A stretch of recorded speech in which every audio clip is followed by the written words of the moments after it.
गुरु भक्ति योग।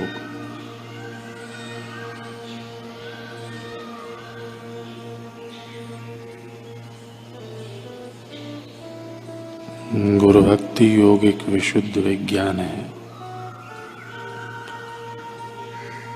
जो निम्न प्रकृति को वश में लाकर परम सुख प्राप्त करने की पद्धति हमें सिखाता है। कुछ लोग मानते हैं कि गुरु सेवा योग निम्न कोटि का योग है। आध्यात्मिक रहस्य के बारे में यह उनकी बड़ी गलतफहमी है। गुरु भक्ति योग, गुरु सेवा योग, गुरु शरण योग आदि समानार्थी शब्द हैं। उनमें कोई अर्थ भेद नहीं। गुरु भक्ति योग सब योगों का राजा है। गुरु भक्ति योग ईश्वर ज्ञान के लिए सबसे सरल, सबसे निश्चित, सबसे शीघ्रगामी, सबसे सस्ता भय रहित मार्ग है। आप सब इसी जन्म में गुरु भक्ति योग के द्वारा ईश्वर ज्ञान प्राप्त करो, यही शुभ कामना।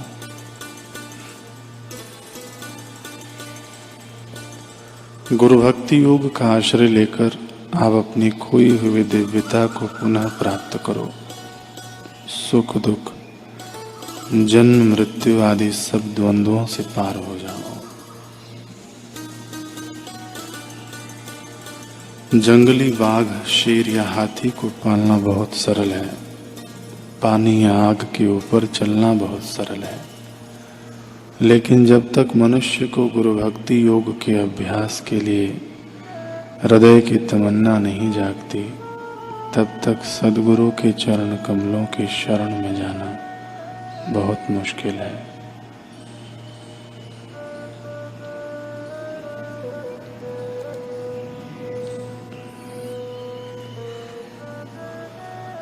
स्वामी दयानंद सरस्वती गुरु, इनके गुरु हुए विरजानंद जी। तो दयानंद सरस्वती अपने गुरुदेव विरजानंद जी के आश्रम में विद्या अध्ययन करते थे। उनका गुरु भाई सदाशिव आलसी एवं उद्दंड था। एक दिन गुरुदेव ने प्रवचन में समझाया कि समय का सम्मान करो तो समय तुम्हारा सम्मान करेगा। समय का सदुपयोग ही उसका सम्मान है। जो सुबह देर तक सोते हैं, पढ़ाई के समय खेलते हैं तथा आलस्य, निद्रा और व्यर्थ के कामों में समय बर्बाद करते हैं, समय उनसे प्रतिशोध लेता है। एक दिन एक मंदिर के प्रांगण में दयानंद जी एवं उनके गुरु भाई सदाशिव ने दो समान मूर्तियां देखी। लेकिन एक के हाथ में लोहे का दंड था और नीचे लिखा था अति कल्याणी।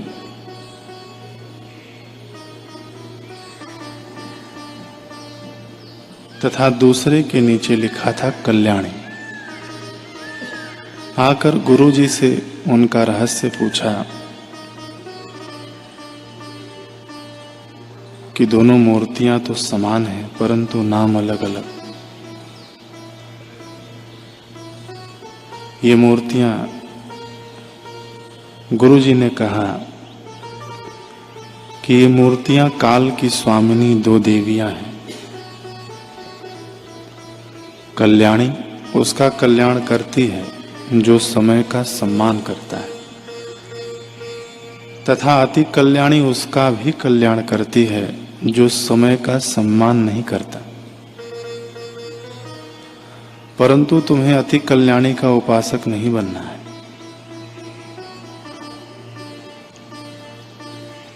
सदाशिव ने सोचा कल्याण ही करना है तो वह अति कल्याणी से भी हो जाएगा। उसमें कोई सुधार न हुआ, फलतः उसे आश्रम से निकाल दिया गया। समय बीता। दयानंद जी गुरु ज्ञान के प्रचार हेतु भारत भ्रमण कर रहे थे। मथुरा के निकट एक गांव में उनकी दृष्टि सिर पर तसला और कंधे पर फावड़ा रखे तेजी से जा रहे एक व्यक्ति पर पड़ी। अरे सदाशिव तू? उस व्यक्ति ने कहा, ओहो दयानंद, तुम तो बड़े महंत बन गए हो। दयानंद जी ने कहा, लेकिन तुमने यह क्या हाल बना रखा है? सदाशिव ने कहा, गुरु विरजानंद के पाखंड का फल भोग रहा हूं भाई।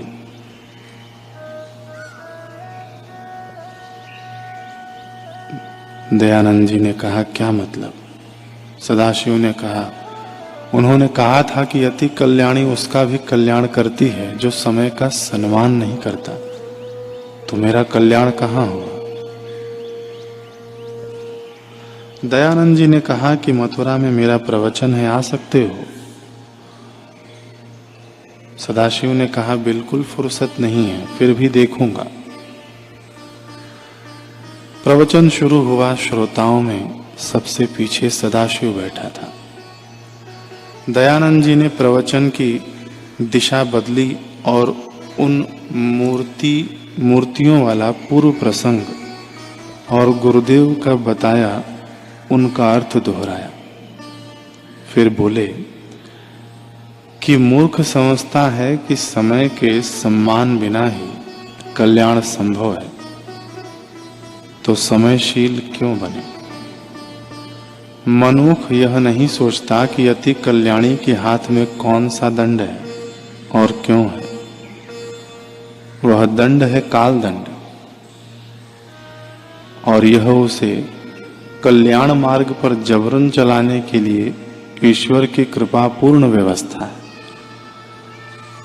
समझदार व्यक्ति गुरु के उपदेश मात्र से समय का महत्व जान लेता है, और मूर्ख अति कल्याणी के कठोर दंड से दंडित होकर, दंड पाकर जो उसके लिए भी गुरु को दोषी ठहराता है, तो वह महामूर्ख है, मंदमती है।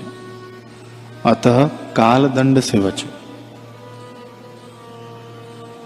सदाशिव को अपनी भूल का एहसास हो गया। जो समय बर्बाद करता है, समय उसी को बर्बाद कर देता है।